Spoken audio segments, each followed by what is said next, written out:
to my brother Michael and my daughter Catherine, I now know what it feels like to be the middle child. By the time the older kids are done, you're not left with much and you feel guilty passing the scraps down to the younger.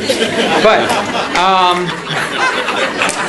listen, wasteful government spending, loss of jobs, increased bureaucracy, they're all problems that have plagued us and will continue to plague us until we do what all of the candidates up here intend to do, which is to get to Washington, D.C. and rein in government and bring back free market enterprise so that hardworking, industrious people like the ones in this room can go out and make a decent living and not have to worry about whether or not they can pay their mortgage or put food on the table.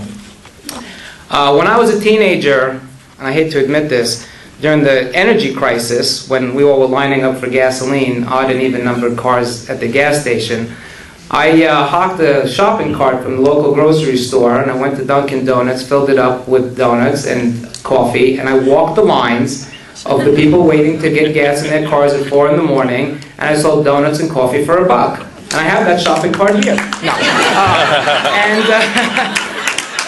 Donuts will be here out back. What I learned in that experience, and although it was mitigated out of a crisis in this country, was that when you become innovative and you look for a solution out of a problem, you can advance yourself. You don't need to be held down to the circumstances that are being handed to you by the government.